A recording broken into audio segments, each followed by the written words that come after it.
Okay, and we're live. I'm live here with Jordan Owen, and we're going to talk about Thursday's rather interesting Republican debate from a largely libertarian perspective here. Yeah. I'm just going to go ahead and get this tweeted out. As always, the perils of a live stream. Yeah. Yep. Hopefully the stars will align and we can get through it without any interrupts. Let's see. This tweeted out. And the comment should be... Uh-oh. Here we go.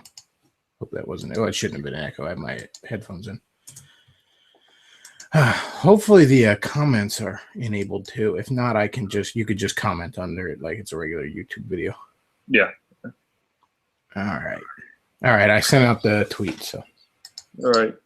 And you tagged me in that. Yeah, there it is. Okay. Yep. All right. Yeah. All right. Retweeting. All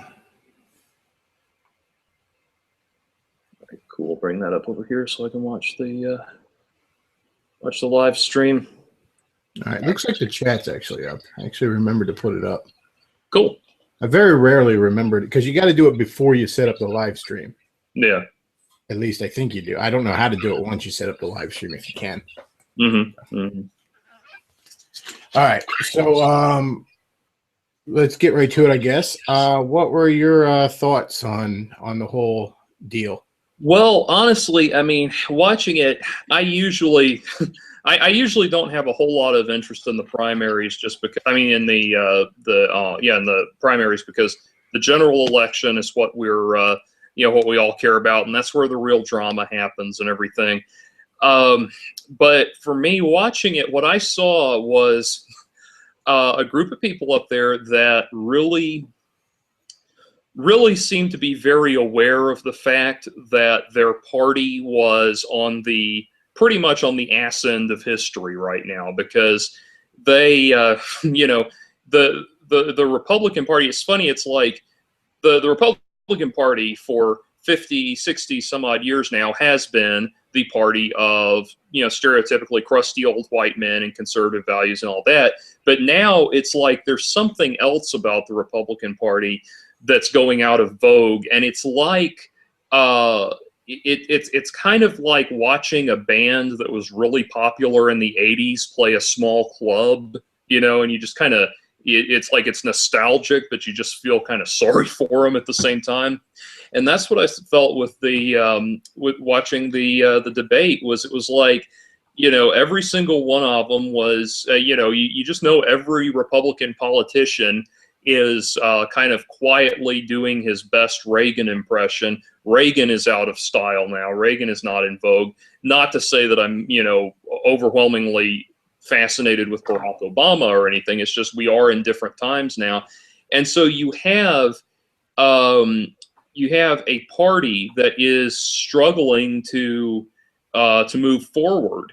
And the thing is, C.S. Lewis said it best, that we all want progress, but if you've gone down the wrong road, progress means turning around and going back to the right road.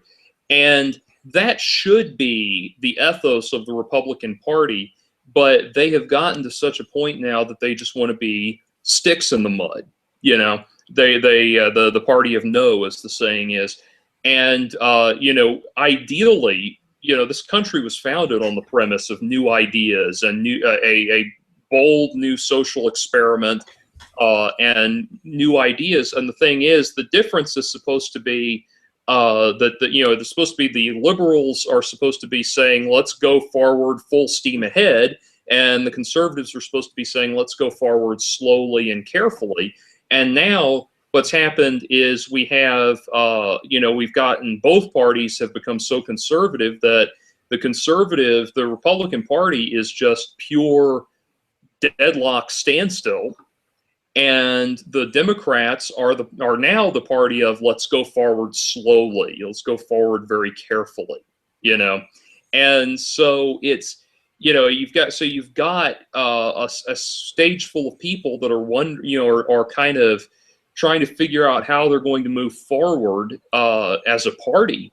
And there was some potential for that to happen with the Tea Party, but that very quickly just became another mouthpiece for the same old conservative Republican values we've been hearing for a long time.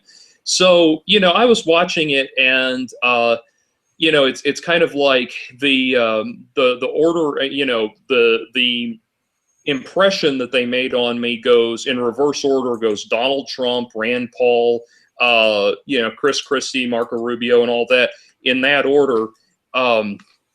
In terms of just pizzazz, and I think Rand Paul is, the Republican Party's Ralph Nader, where he gets up there and he talks a good game and he talks a lot of common sense, but ultimately he doesn't, gain enough ground to really impact things one way or the other. And everything, as we were talking about before this started, everything in this basically comes down to the Donald. And we were talking about, I was talking about earlier, what everybody wants to see is they want to see Donald Trump have a showdown against Hillary Clinton. That's the big ticket that everybody wants to see. The big prize fight that everyone wants to see. And so honestly, that's where I see it going. Trump is going to be the Mitt Romney of this year, but Trump is like a sleazy Mitt Romney.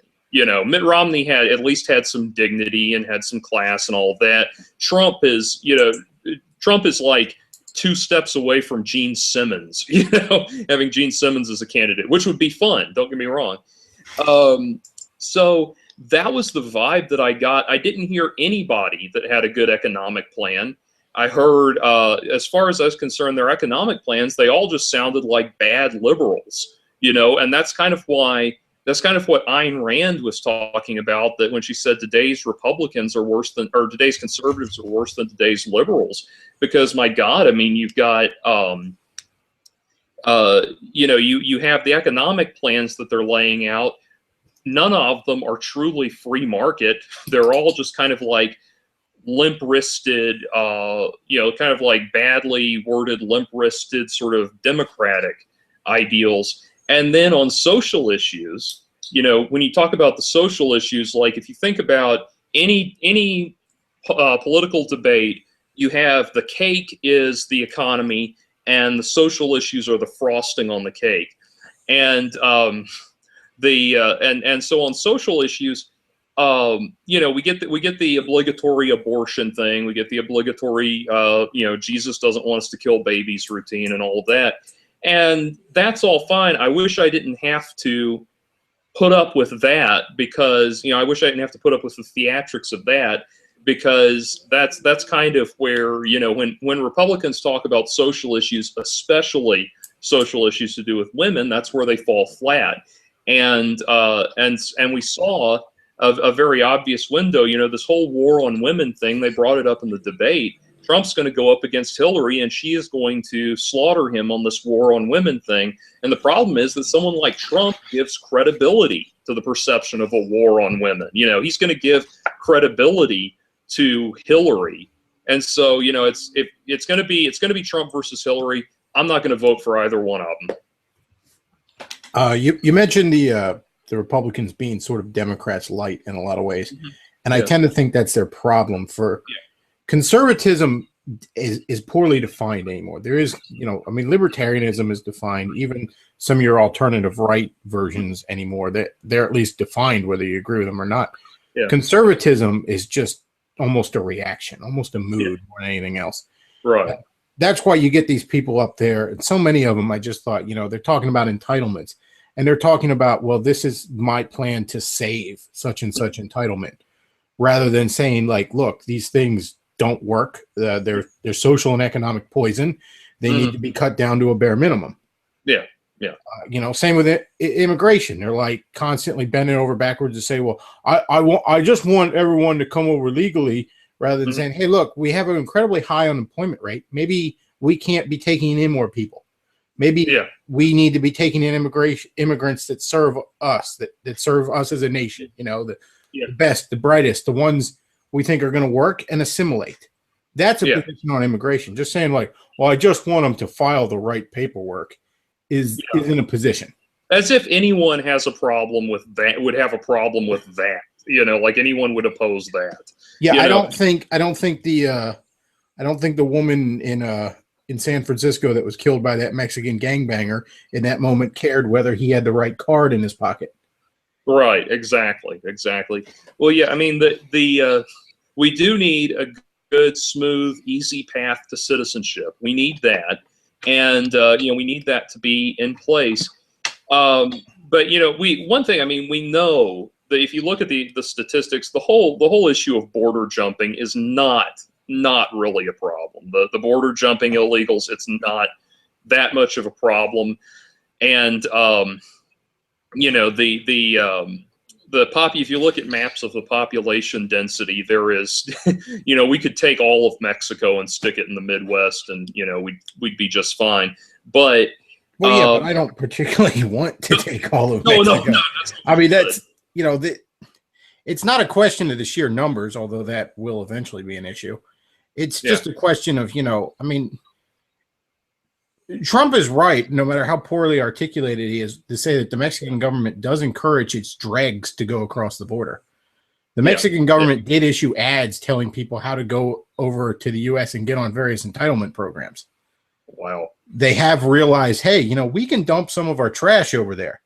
Mm-hmm. And they've been doing it. Yeah. It's kind of like, have you ever read The Hitchhiker's Guide to the Galaxy? Years ago, yeah.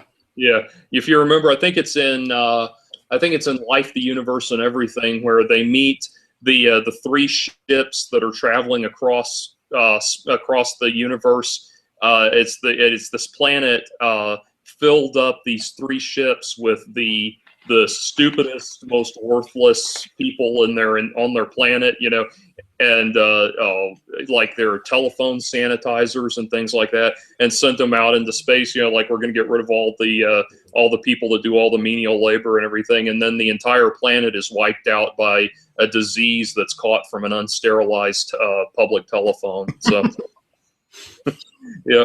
Well, if only they were sending over the menial laborers. They're sending over they're sending over criminals and. Yeah. I mean, Trump is right that there are elements of that. Trump is right that there are border security problems. Mm-hmm. And, we have elements on the left that don't care because they see potential voters. Mm-hmm. Mm-hmm. Fuck it, I don't care. We'll fill the prisons up with them, and we'll let them. We'll change it so felons can vote. I mean, it's the same reason the left doesn't want to end entitlements. They see potential voters. Right. Some of the interesting moments I wanted to get into with you. Sure. The moment that struck me the most, and it's frankly the moment when I thought Donald Trump won the debate, and it was right at the beginning. Yeah. When Megyn Kelly, Megan with a Y, as I will henceforth refer to her, because I can't stand her, and I haven't been able. For years I couldn't stand her. Yeah, I don't know that much about her, but yeah. She's such a bitch. You know where she drove me nuts? Like years ago, she was one of the afternoon people on Fox News. You know what I mean? And that's supposed to be the news part. When you're on the 8 o'clock, 9 o'clock slot, that's opinion. Yeah. But when you're at 2, 3 in the afternoon, that's supposed to be news. Right. Well, I remember she would have like Democrat guests on and something, and she would just be like rolling her eyes at them and go like a fucking sorority girl. Mm-hmm. And it just used to drive me so nuts. Yeah. Even when I agree with her, I'm like have some goddamn professionalism. Yeah, that thing. And Fox did do that. Not to sound, not to sound like Gloria Steinem's electrolysis here or anything, but Fox has got a very steady track record of putting one blonde bimbo after another up there, and it gets silly after a while. It's the fucking news. It's not the varsity cheerleader locker room, Yeah. So anyways, Megan with a Y, she asked Donald Trump, she says, like, you've in the past, you've said very negative things about women. Yeah. Called them fat pig. And right in that moment, he interrupts and goes, I think that was just Rosie O'Donnell. Yeah. And the crowd all cheers. And yeah, because everybody in that crowd certainly hated Rosie O'Donnell. Yeah. And she's desperately trying to get control of the room back. And she's like, no, it was other ones. And he just kind of like with a smirk on his face, like, I'm sure there were. Mm-hmm. And then he's like, I don't have time for political correctness, and neither does this country. Yeah. And right then I'm like, just on a horse race element, just thinking of how that connects to undecided voters and all, I'm like, I bet you won right there. Yeah. In that moment, I'm like, I don't think anybody could take. He could drop the ball, but I don't think anybody could take it from him. Yeah. Well, that's exactly what everyone wants to hear. Yeah. Well, that's the thing. That's why I was saying Trump's going to get the nomination no matter what. But and he was the only person up there that was, that was speaking like a, speaking like he had a pair, basically. Rand Paul came close. The guy, I hate to refer to him this way, but the black guy that was the neurosurgeon, I can't remember his name. Ben Carson. I'm sorry? Ben Carson. Ben Carson, yeah. He had, when he talked about race relations and what he said, that comment that got so much applause, there was one moment that really moved me the whole night, was when he said that thing about, I don't care about the skin because I've held the brain, the essence of the person in my hands, and that was beautiful. And that's the kind of commentary we need on race relations in this country. That's what we need, not this like, well, how do you as a brown person feel? How do you as a slightly less brown person feel? How do you as a white person feel about this issue, that issue? It's like, what do you, the person, think? That is absolutely what we need. And if he got the nomination, he won't. But if he got the nomination, I would feel so much better going into the Hillary Clinton debate, and it's going to be Hillary. I mean, I can't fathom anyone that could get the kind of buzz that she's gotten. But I would feel so much better going into the Hillary debate because, one, it would tell me that we've got someone there who really understands individual rights, even if he has a Sarah Palin level understanding of geography. But he really understands individual rights, and it would be the perfect counterpoint to Hillary because, let's face it, Hillary is going to go social justice warrior when she gets up there. She's going to go full on social justice warrior, and Trump is going to be the perfect counterpoint to that, or the perfect whipping boy for that, because he is a big white loudmouth, jackass, and so he's going to be her minstrel doll, her minstrel puppet for in the debates. And so the weird place we're in is where we've got to neutralize Hillary, but it can't be with a conservative, a Republican. So again, that's why I don't vote unless there's 3 people on the stage at the primaries. But I mean at the general election debates. The thing about Ben Carson, I honestly, if I were advising Trump, which I'm obviously not. Yeah. But I would tell him, like, that's your VP. Like, yeah, right because there. He's also not a politician. He's a doctor. Yeah. Mm-hmm. So you continue to keep your outsider status. Yeah. Also, he is a perfect counterbalance to you temperamentally. Mm-hmm. Mm-hmm. Everyone you turn off with your boisterousness, he can bring back in with a more subtle touch. Yeah. Yeah, I was very impressed with him. He does have a very poor understanding of foreign policy, but unlike someone like Sarah Palin, he knows that. Yeah. So in theory, if he was president, he would at least be smart. He would at least try desperately to bring in advisors that knew what the hell they were talking about. Right. Yeah. I actually don't know that Hillary will be the nominee. She's the nominee right now by default. I think there's large segments of the Democrats that are extremely unhappy with her, extremely worried about her as a candidate, and some of the more intellectually honest ones as a person. Mm-hmm. I just think no one has really stepped up to take her place. I mean, Biden is a buffoon. Yeah. Bernie Sanders is, I mean, obviously he's a fucking nightmarish socialist, but even from just even from just an electoral standpoint, he has all the charm of a child molester. Nobody else has stepped. I think the Democrats are that's why they were pushing for, what the hell was her name? Wendy something or whatever, I think. There was some other woman they were desperately trying to get into the race, and she just didn't want to do it. I can't remember her name off the top of my head. Well, the thing with Hillary, we're going to, if we look at this from a social justice perspective, what they want to see happen is, you have social justice, and by extension feminism, for decades they have been pushing the idea that racism and sexism are the same thing, the same type of bigotry, and that they think you can treat sexism the same way you can resolve issues of sexism the same way you would resolve issues of racism, which doesn't work. They're very different sociological concepts. Racism, from a perspective of from a policy perspective and that sort of thing, race is a non-issue. You say you extend the same rights, you just extend the same rights to everybody, and okay, so everything's fine. Now, at the same time, for gender relations, you'll notice feminists don't think that equal rights are the solution, or they don't, or when we have the Sarkeesian bell hooks wing of feminism, they don't see equal rights as being the solution. They see it as being the problem. And so you've got, and I bring this up because if you think about what happened with Barack Obama, putting a black man in the White House, I know he's mixed race, but a black man in the White House, and that is a very significant step forward. That acknowledges a very real, very tangible history of racism that we've had in this country. The history of sexism is very different because so much of it is based on subjective interpretation.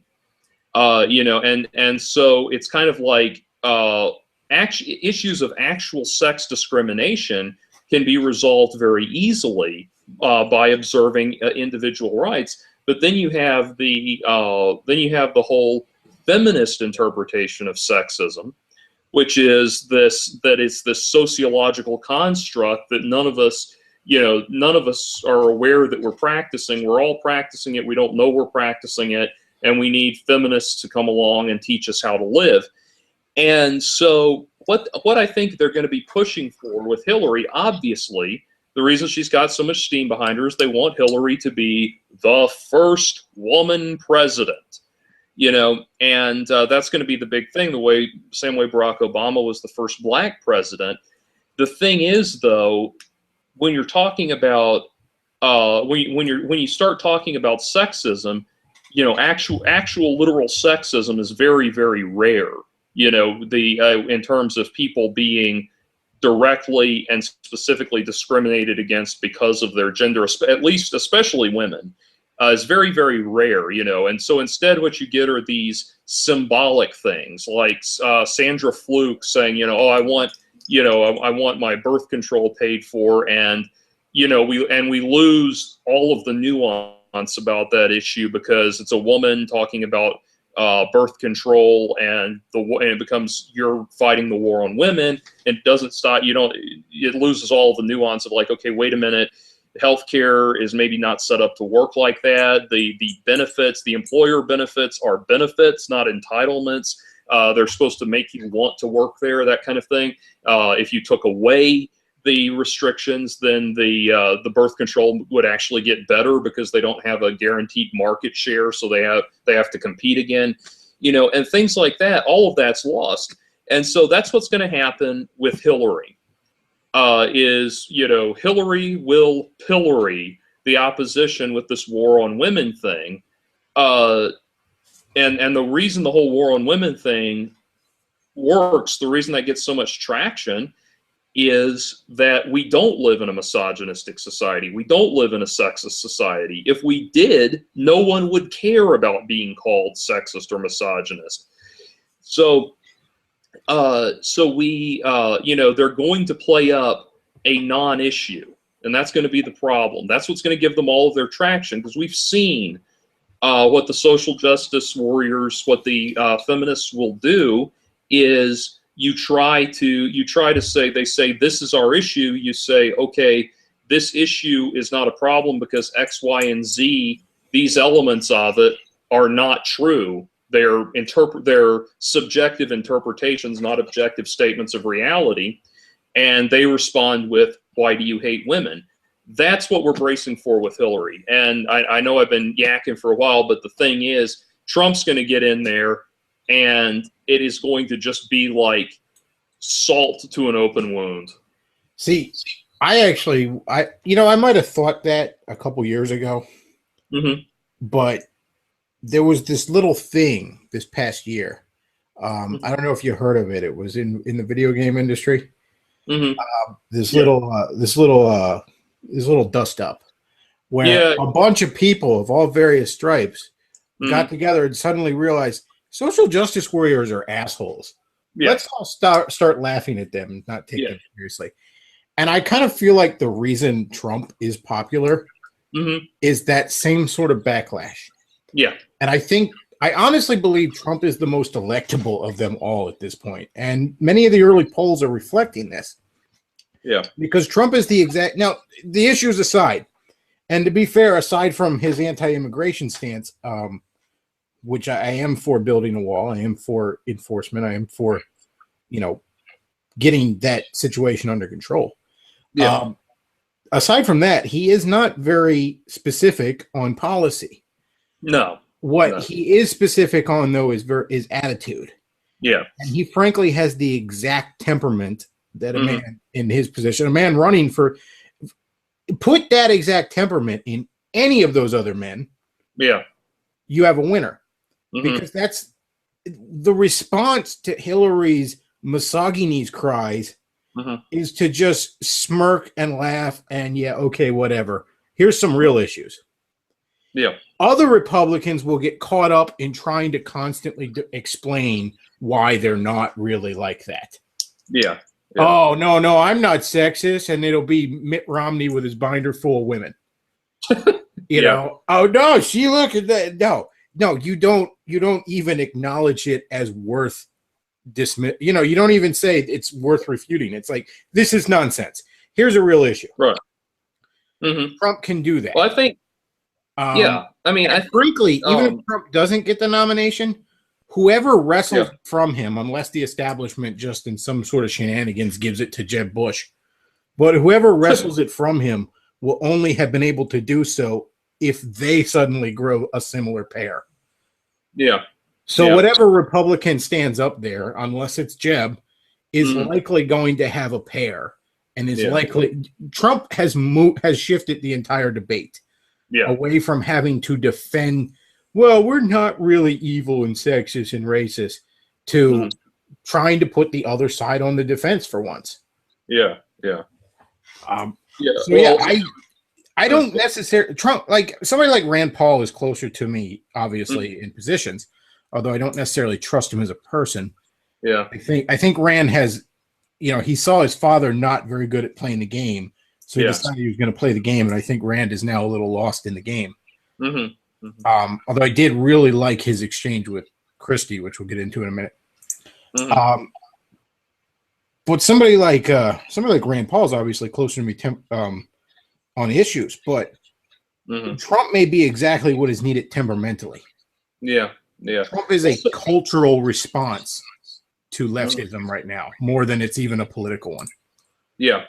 Well, the thing with Trump, you're right. I mean, that's absolutely true. That's absolutely true. And the thing about the elections in general is, when Bush 2 was in White House, there was always that thing everybody was passing around of the reason reason people elect George Bush is because he's seems like the kind of guy you'd like to have a beer with. No, George Bush is not that's not what they really mean. George Bush is not the sort of person you'd want to have a beer with. He looks like he's always staring into the sun, but the look on his face, it's like that kid who knows that his dad is mad, but he's not quite sure if he's going to get a whipping yet or not. That's kind of the look that Bush always has on his face. But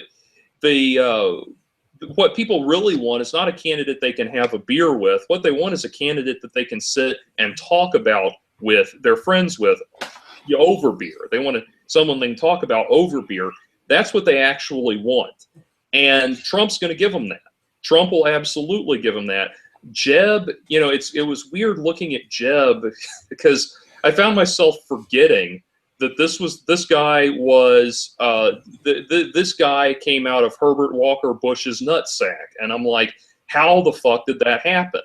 Because he is far, far more he's articulate, he's intelligent, he doesn't have that hokey dorkiness that the other Bushes had. By the way, if you're ever in Bush International Airport in Houston, Texas, there's a statue of George Bush in there that it looks like the cover of a Conan the Barbarian novel. It's hilarious. It's the most, it's the most pompous, arrogant-looking statue you've ever seen, and it's like him looking all visionary and everything, and he's holding some textbooks in one hand, and he has his suit jacket thrown over his shoulder with the other hand. And it's like every time I see it, I expect it. I've been through that airport twice in the last year, and every time I see it, I expect there to be like a well-endowed woman in a leopard print brassiere hanging off of his leg, but anyway, Jeb talks a good game. Jeb is solid. The thing is, I just don't want. I mean, fool me once, shame on you. Fool me twice, shame on me. Fool me 3 times? Fuck no. No, not another Bush back in the White House. Even an intelligent one, Bush is not electable in the least. I mean, yeah. I don't. The Clinton name certainly has baggage, but the Bush name has much fresher baggage. Yeah. So Bush is not in the least bit electable. Most of the other ones I do think are electable. I don't think Chris Christie is electable, although who knows? Maybe that's wishful thinking on my part. Everyone looked at the exchange between him and Rand Paul, which the exchange was over the NSA and all that sort of stuff, and Rand Paul taking the obvious, Fourth Amendment position, and Chris Christie, America and 9/11. Yeah. I don't know. I don't know how people interpret. I've seen a lot of people interpret that either way, and I'm beginning to think it's just one of those exchanges where the guy you agree with wins. I don't think Rand Paul even handled it as good as he could have. Again, we could have called for maybe a little bit of the Trump style balls. If Rand Paul would have even said something something along the lines of, well, Governor Christie, if you believe all these things, I'm sure you wouldn't mind me taking a look around your house tonight, because if you've done nothing wrong, you have nothing to hide. Put them on the defensive about it instead of start going through your specific plan of how you're going to catch terrorists. That's a trap. You put them on the defensive. And that's what Trump does. Trump never gets into his plans. He rips apart your plan. Yeah. And he does it in a way that doesn't make it seem like he doesn't know what he's talking about. Right. He does it in a way that makes it seem like you don't know what you're talking about. Well, that's the thing. It's kind of like, as you're right, and as we're talking, I noticed that Nicholas Napier asked, "What do you suppose Trump will do about ISIS or any other radical terrorist group if elected president?" That's the thing. That's what we're talking about. I have no idea. I don't know what Trump's actual positions are on pretty much anything. I'm sure it will be entertaining to watch him deal with ISIS. I would love to have that kind of arrogant bluster like that directed at ISIS, because that's like Obama's. Hang on a second. I think I'm getting some break up here. I don't know if it's in my headphones or not. Let me take them out. All right, go on again. Yeah. What I was saying is I think you're breaking up there, Jordan. Am I breaking up? Might be some slow on my end. Let's see. I've got Yeah, I can barely hear you. Barely hear me. Can you hear me now? Yeah, I can, but it's all staticky and slow. It could be the quality of the live stream itself. Yeah. I think it's breaking down on us or something. Oh, okay. Crap. Let's see if we can do something here. Hang on, I'm gonna.